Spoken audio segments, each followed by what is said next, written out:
This video is going to show you the basic elements of the BryanConnect document, and then in the next video we're going to start looking at how you'll be using that on a daily and a weekly basis.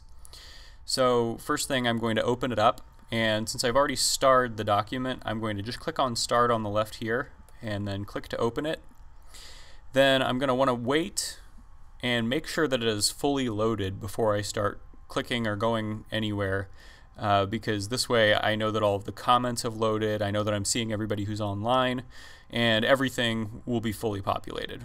So it'll say working at the top of your screen, hovering in this area here when you first log in. You want to make sure that that has gone away before you start really doing anything. I'm starting on the tips sheet, and this you can also find by clicking on the line icon here and going to the very top of the list. So tips is where you can see information on the basic way of using this document.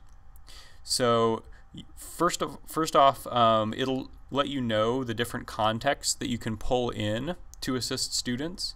So it has the address for Lane, which is who you would contact if a student is having IT issues. It reminds you that you can pull in other faculty members if there's a faculty member who could help. Student outreach can be pulled in, and you can also pull in student academic assistance by using this email address right here.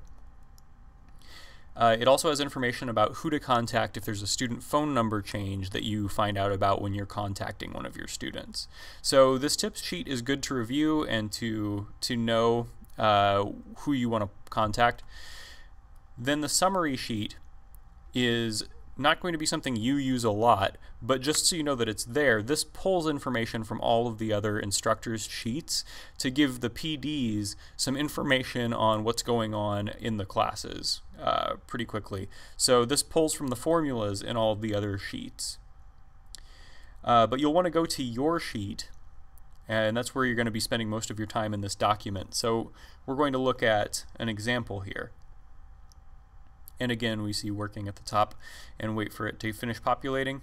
The first thing in each of your rows is going to be information about the student. So we see which course the student is enrolled in and the section, then the student name.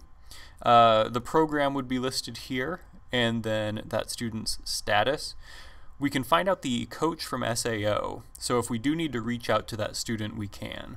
And then next to that is going to be the phone number.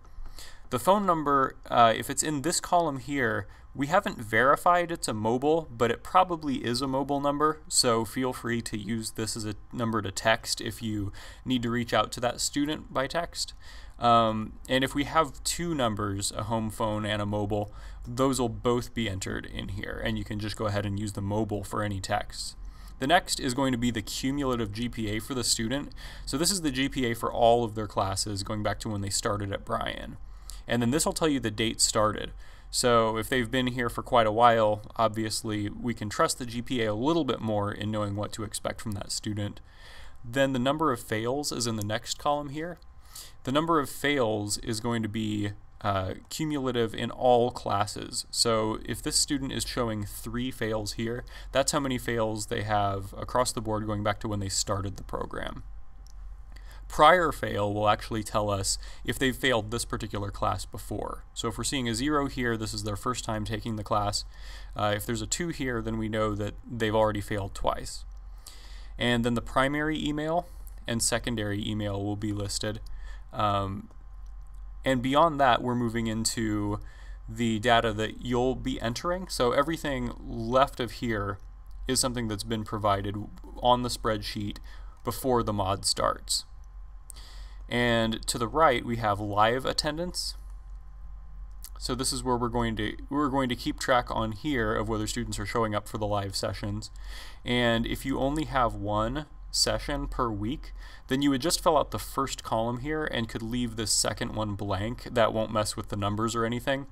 You basically will just need to fill in what applies to your class. If you have asynchronous classes, then you just would leave this whole section blank. Then there's a section for acknowledging the syllabus, and then for each week you'll see categories for the different kinds of assignments.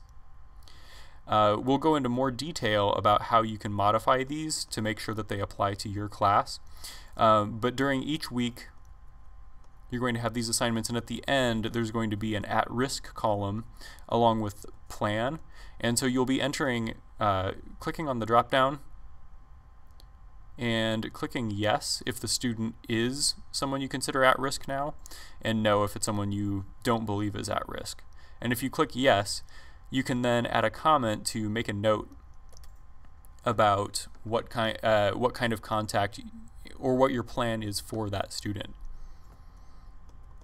If you go all the way to the right past the 5 weeks of the mod, then you'll see metrics, and these aren't something that you need to mess around with, but you might like looking at this to find out more information. And this will just tell you some cumulative metrics about each of those students, what their submission rate is, how many assignments they have outstanding that are due. And the cumulative metrics are the first metrics you'll see. Then you'll see metrics broken down by week. So these could be useful if you're going through and trying to figure out if a student is at risk. But you can also use these color-coded items earlier than that for the different assignments to get a pretty quick sense of which students are missing the most work. So in the next video, I'll go through on a more step-by-step process how you're going to be able to use this spreadsheet to keep track of student success in your classes.